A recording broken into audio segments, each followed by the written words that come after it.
Selam pahalı dostlar. Bugün biz sizinle anlatacağız bir pek önemli temaya. Siz başka bir yerde bu tema için işitmeyeceğiniz video. Kimin bizim uşaklarımız? Kim tutar hem kullanır bizim uşaklarımızı?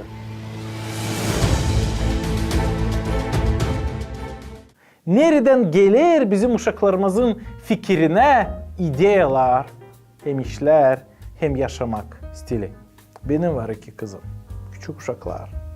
Ben çok düşünürüm, ta okuyacağım, düşüneceğim bu iş için. Zira pek önemli, hani uşaklar doğru büyüsünler deydi, anlama kimin bizim uşaklarımız.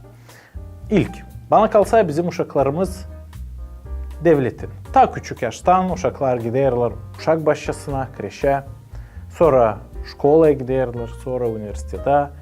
Da her yerde bu yerlerde var programa, hangisine göre uşaklar öğrenirler. Da bu programda var öyle işler, hangileri öğrenirler. Uşakları olma, öyle nice devlet ister onlar olsunlar. Devlet sistemasına göre yaşasınlar deydi. Devlet verir onlara bu ideyaları küçük yaştan. Şimdi her biri bana kalsa kaylani uşakların bir parçası devlet. İkinci, bizim uşaklar kültüranın hem adetlerin her kere açan bir yoğurtuda pay alırız. Ya da laf ederiz ileriki işler için biz veririz bizim uşaklarımıza ileriki kültüranın hem adetlerin bir parçasını. Bundan başka 3. iş, yok nice görmeme, hani hepsi uşaklar şimdi dünyada internetin uşakları.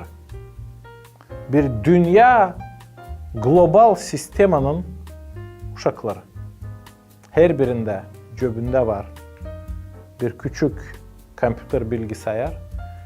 Hangisine ekleyip kendisini onlar bağlanırlar bütün dünyayla. Bakarlar foto, okuyarlar tekst, video bakarlar, seyrederler. Başkasından konuşarlar. Da internet uşakları olarak analar babalar sıkça kaybederler bu bağlantıyı, bu kontaktı kendi uşaklarının. Zira onlar görürler bu uşak artık benim değil. Sade. O internetin uşağı. Siz gördüyseniz bu işi sizin uşaklarınızda yazınız. Ben işlerim okulda. Ben babayım. Hem uşaklarla yaparım klublar. Da ben görüyorum hani uşaklar değil sadece devletin, değil sadece kültüranın ama onlar internetin uşakları. Dilçok'tan ben gittim bir Gaguz köyüne. İlk yaz böyle ıslah hava, sıcak. Köyde, sokakta bir de uşak görmedim. Nerede uşaklar düşündüm.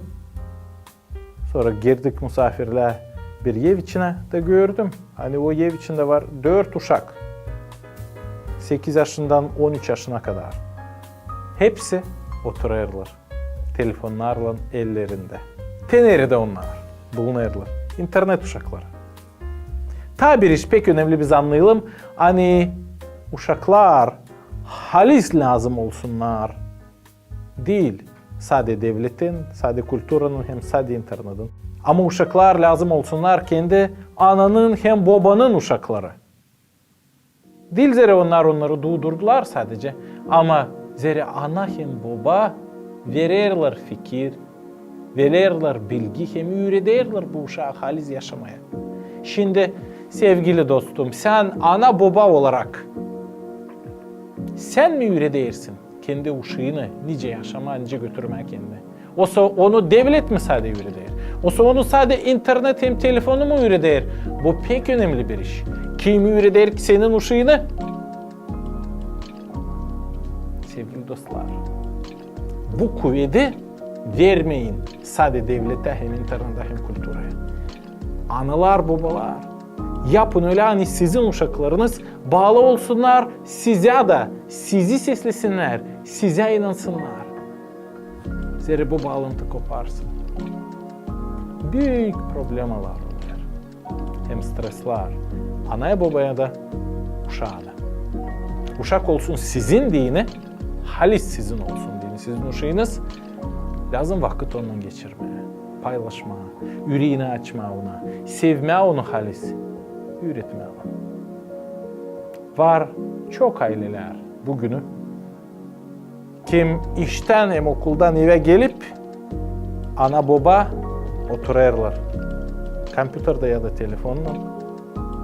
Çocuklar alırlar telefonlarını hem okuldan kağıtlarını da böyle o akşam zamanı açan bütün aile toplanır bile onlar halis bile değil. Her biri kendi işleri çeker fikrine. İyi yemek bile, laf edin bile, oynayın bile. Sevin birbirinizi. Allah yaptı aileyi göre. Hani uşaklar olsunlar kendi ananın hem babanın uşakları. Hem ta bitki hem önemli iş. Kimin? Bizim uşaklarımız. Onlar Allah'ın. Zira Allah yarattı insanları. Allah yarattı sizi de bu yeryüzünde. Allah yaptı öyle hani te uşacıkta olsun yaşamak. Hani diri olsun, sağ olsun. Hani siz büyüdersiniz onu. Öyle Allah yaptı. Da bu uşak değil sadece sizin. Değil sadece devletin, değil sadece kültürünün hem internetin. Bu uşak halis Allah'ın hem iş. Ne ana baba varınca yapsın kendi uşağına değil de o getirsinler onu Allah'a, üretsinler onu Allah için, Isus Hristos için anlatsınlar ona küçük yaştan. Hani Hristos Allah'ın oğlu, hani o halis kurtarıcı. Hani var Allah hangisi sever insanları. Hani Isus Hristos geldi bu yeryüzüne affetme bizim günahlarımızı da vermediğin bize deveç, yaşamak hem kurtulmak. Üretsinler hani var gökler cennet hem var cennem. Nice kurtulma cennemden. Üretsinler deveçlik için. Üretsinler hani bu dünya dolu yalanla ama var bir hem doğru yer bu dünyada. Allah'ın lafı. Onda halis doğruluk.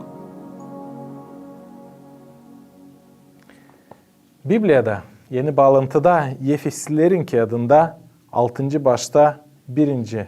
peytte yazılı. Uşaklar sesleyin babanızı hem ananızı sabide.